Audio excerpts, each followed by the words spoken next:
کیونکہ برا بولنا، غلط سننا، غلط دیکھنا، غلط کرنا، غلط رہنا، غلط سوچنا، یہ گناہ کی خواہش ہے، اور یہ ساری خواہشیں وہ آپ سے پورا کروا رہا ہے، کیونکہ گناہ آپ کی زندگی کے اندر بادشاہ کی طرح کام کرتا ہے اور کر رہا ہے۔ یہ نہ کرے۔ رومیو کے خط میں لکھا ہے کہ یہ بادشاہی نہ کرے۔ آگے کیا لکھا ہے؟ اور اپنے اعضاء، آپ کے اعضاء، ناک آپ کی اعضاء ہے، بولنے کی حس، زبان، گلا، کان، ہاتھ، پیر، دل آپ کے اعضاء ہیں۔ کہتا ہے اور اپنے اعضاء ناراستی کے ہتھیار ہونے کے لیے، آپ کے اعضاء کو ناراستی کے ہتھیار بنا دیتا ہے۔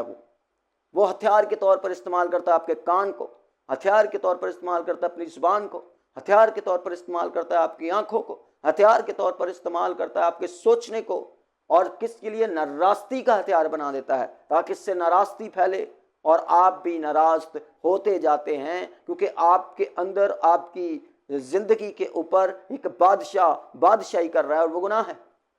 میری بہن، میرے بھائی، اگر آپ نے اس ویڈیو کو اس لمحے تک سنا ہے تو ضرور آگے بھی سنیے گا۔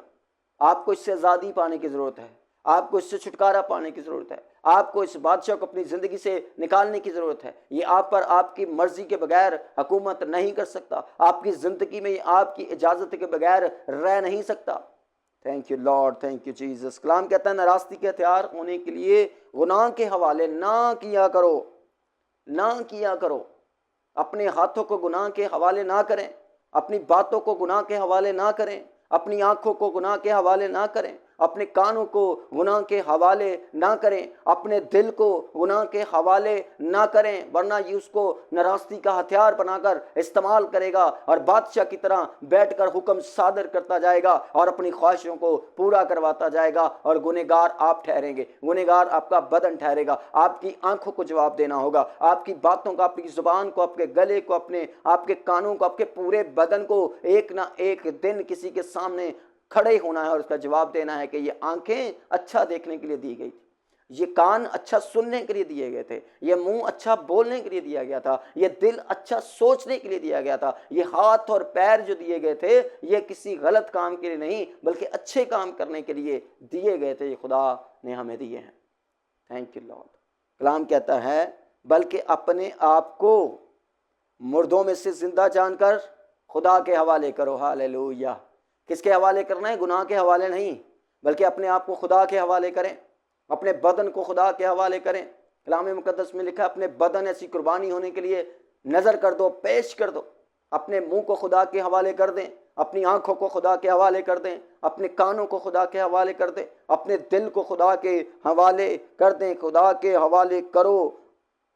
کیا لکھا ہے آگے؟ اور اپنے اعضاء راست بازی کے ہتھیار ہونے کے لیے۔ یہی اعضاء آپ کے راست بازی کے ہتھیار ہونے کے لیے استعمال ہو سکتے ہیں، لیکن آپ کو ان ہاتھوں کو، ان اعضاء کو خدا کے حوالے کرنے کی ضرورت ہے، اس بادشاہی سے چھوٹنے کی ضرورت ہے، اس بادشاہی سے نکلنے کی ضرورت ہے۔ ان چیزوں سے نکل کر آپ خدا کے ساتھ ساتھ چل سکتے ہیں، خدا کے ساتھ بیٹھ سکتے ہیں، خدا کی حضوری میں جا سکتے ہیں۔ Thank you lord, thank you Jesus. ہونے کے لیے خدا کے حوالے کرو، اس لیے کہ گناہ کا تم پر اختیار نہ ہوگا، کیونکہ تم شریعت کے متحد نہیں بلکہ فضل کے متحد۔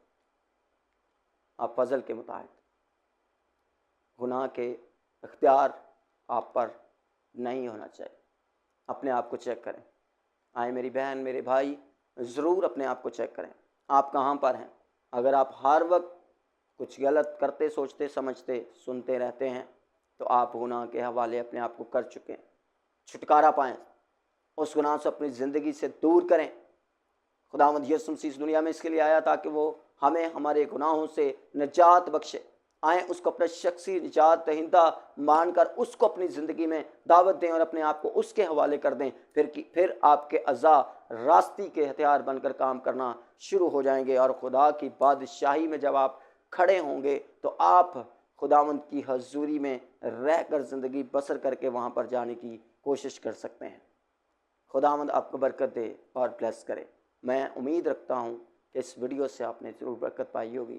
آپ ضرور اس چینل کو سبسکرائب کیجیے گا لائک کیجیے گا، شیئر کیجیے گا، کمنٹس کیجیے گا۔ اگر آپ کوئی بات سیکھنا چاہتے ہیں تو آپ اپنی سوال کو کمنٹس میں چھوڑ سکتے ہیں۔ یسوع کے نام۔